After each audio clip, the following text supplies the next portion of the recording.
Good morning students, I welcome you all for the online class of economics. As today we will be having the video class, so today I will be introducing from the point where we have left in the live class. Let us see students what is given there. Microeconomics and macroeconomics students, as we were learning about the microeconomics, what all things will be coming in microeconomics, let us proceed with that. A consumer is to allocate his given income to the purchase of different goods and services. He is to maximize his satisfaction. How does he do it? Can we as economists study and find some basic principle regarding consumer behavior? The answer is yes, obviously. We have done it. We have formulated theories or a set of principles describing consumer behavior.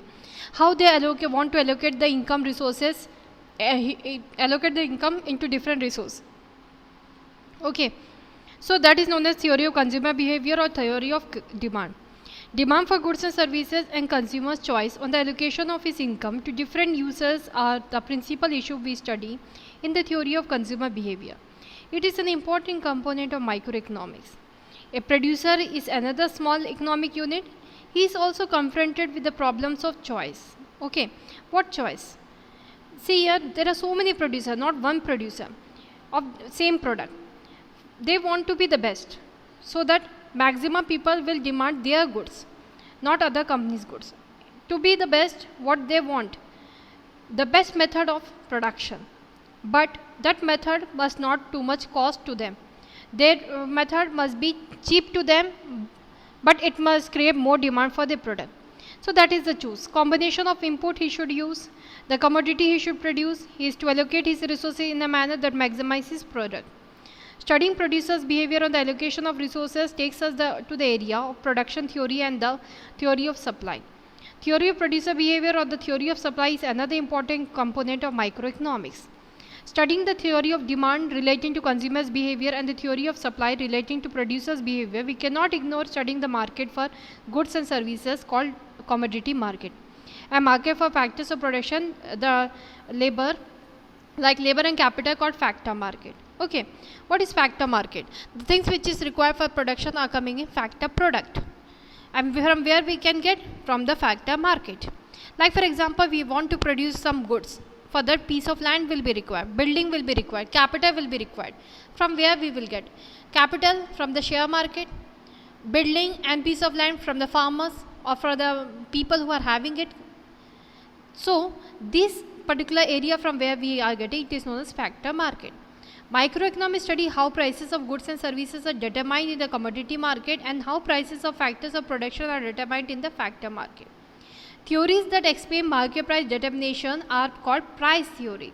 Definitely, to balance the demand and supply, what is needed? One factor is making them equal, that is the theory of price. If you are, what the people are demanding, if you are having the same price goods, then only they can afford for that. Otherwise they will deny to purchase the goods which you are having. So theory of price plays a very vital role in the balancing of demand and supply. Now we will look after in a small way the vital components of microeconomics that we learnt in the upper part. Very first theory what we learned, theory of consumer behavior. This behavior, it analyzes how a consumer allocates income to different users so that he maximizes satisfaction. Now come theory of producer behavior. It analyzes how a producer exercises choice on the use of different inputs and how he decides what to produce and how much. The producer focuses on the maximization of the goods profit. Theory of price student. It studies how price of goods are determined in the economy, in the commodity market, and how prices of factors of products are determined in the factor market. That theory is known as theory of prices. Next come macroeconomics. When we come about macroeconomic, this is that economy which deal with same problems which was dealt in the microeconomy but in a big form. Means here per person problem of economy is not seen. The whole nation's economic problems are dealt. That's why it is given as the name macroeconomy. So macroeconomy refers to the study of economic problems or economic issues at the level of an economy as a whole. Whole means the complete nation. The basic problem continues to be the problem of rational management of scarce resources as in microeconomics, but unlike microeconomics, the focus shifts from maximization of individuals' gains to the maximization of social welfare. The central issues in macroeconomics relate to the overall level of employment, growth rate of national output, the general price level and stability of the economy. Macroeconomics begins with the study of macroeconomic variables such as aggregate demand, aggregate supply. Why aggregate demand and aggregate supply, not complete demand? See here student, it is very difficult, though we want to learn the economic problem, but the exact survey, exact data cannot be taken. As till yesterday, if we are taking the total population output, we went to home, we collected the survey of the data, we made the survey of the data of per house how many members are there. Today we want to make some measurement related to that data which we collected yesterday. Definitely student, till yesterday and what data was there, definitely today it will be altered, change with the new birth of the peoples or the new death rate of the peoples. So the thing is that we cannot make in economics, it is not exactly the calculation can be done, but approximate. And when we want to take approximate, it is better to take aggregate demand and aggregate supply instead of taking the whole demand and whole supply. So that's why here it is aggregate demand and aggregate supply. It analyzes how equilibrium level of output is struck when aggregate demand equals to aggregate supply. Departure from the full employment equilibrium level of output as analyzed has a problem of inflationary gap or deflationary gap in the economy. Fiscal and monetary policies are studied as measured to correct the situations of inflation and deflation.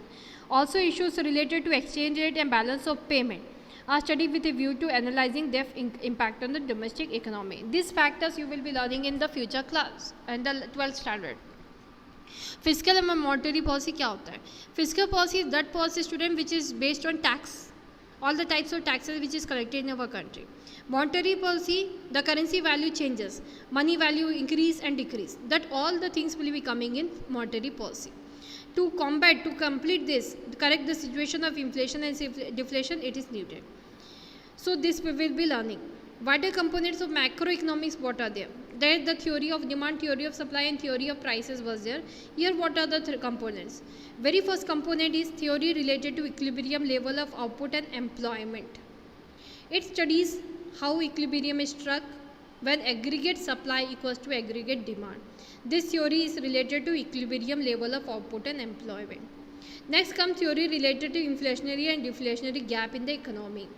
It studies how departure from the full employment equilibrium output causes inflationary gap or deflationary gap. That study related to inflationary deflationary gap in the economy is studied there. Theory of multiplier. Theory of multiplier is the study in which we analyze the process of income generation owing to investment expenditure in the economy. हम match करते हैं income generation कितना हो रहा है according to income generated how much is the investment made in the economy in the nation by the people.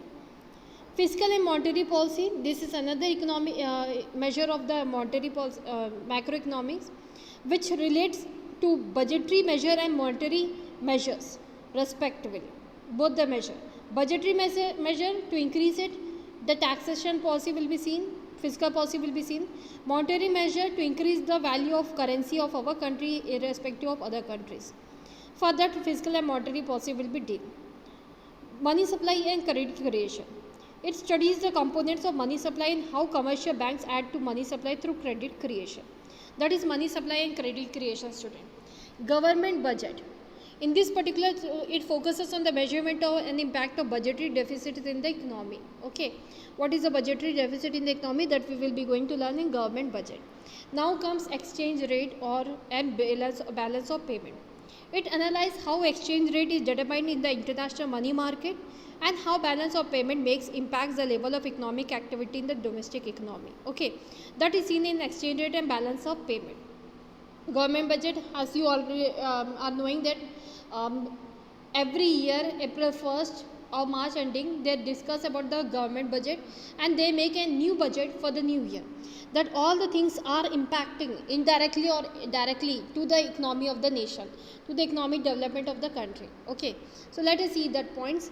Next is microeconomics and macroeconomics, the difference. Let us see, and so that we can recall again the difference and we can come to know what is the difference between the micro and macro. Microeconomics studies economic relations or economic problems at the level of an individual firm, an individual household, or an individual consumer. Whereas macroeconomics studies economic relations or economic problems at the level of economy as a whole. When we talk about microeconomy, it basically concerned with what output and price per individual firm or industry, means the demand according to the price of the economy. Here macroeconomy is basically concerned with determination of aggregate output and general price, not full per output but aggregate output and general price level in the economy as a whole. Now comes the microeconomics.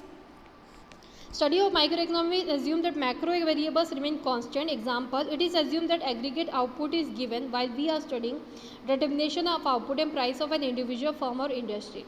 Whereas macroeconomy, study of macroeconomy is assumed that micro variables remains constant. Example, it is assumed that distribution of income remains constant when we are studying the level of output in the economy. That is known as macroeconomics. So that is the difference between micro and macro. Simple terms, when we study the economic problems for per person, it is known as micro, and when we learn the same problems of economy for the whole nation, it is known as macro. Now comes economy and its central problems. What are the problems which we are going on studying, why the economists had taken the birth, what measurement we want to do, for which problem we want to do. That we will be going to learn in this topic, that is central problem, economy and its central problem. See here student, basic economic activities are production, consumption, investment and exchange. Okay, and for that what is needed? Resources are needed, and these resources are very scarce. We have learnt in the beginning, and even we are learning from very past years. Economy is a widely used concept in economy is widely used concept in economics. It refers to the nature and level of economic activities in an area, okay, which may be a village, a city, a district, or a state, or a country as a whole. When we are learning a particular area, like when we are learning the universe economic, and for the universe economic problem, first we have learned the economy of India, then economy of Asia. That way we will be going to learn, it is known as economy, not economics, when we are making a study of economics of universe. Same way, if we are making an economic study of our nation, and we are, for that we will start learning not about together, it is not possible of the whole nation. Definitely area wise we will learn the economy. That is known as economy. So economic activities include production, consumption, investment and exchange. When we talk of the Indian economy, we are referring to the nature and level of production, consumption, investment and exchange in India. At the time of independence, agriculture was the principal production activity in our country. Accordingly, Indian economy was described as agricultural economy. Okay. After independence, we are gradually shifting from agriculture to industry. Accordingly, Indian economy may now be called as emerging industrial economy. Economy in simple words, you can see before your screen what is written. It is a system spread over a particular area that reveals the nature and level of economic activities in that area. It shows how people of the concerned area earn their living. So that was the topic student, that is economics and economy. Now we will be seeing what are the problems. What are the problems students? Very first, what to produce, the economic problem of a producer. Second problem of a producer, not I am talking about the consumer, we are talking about the producer's problem. Very first is what to produce, second is how to produce, third is for whom to produce. When we talk about what to produce, this is broadly a very big problem, because there are so many things for production, but everything it doesn't suit according to our capacity. We cannot produce everything. The best thing we can do, it will come in what to produce. These are properly known as central problems of economy, in what follows we attempt a brief description of these problems. What to produce, if we want to see, these problems has two dimensions. Very first, what goods and services are to be produced. Second, in what quantity goods and services are to be produced.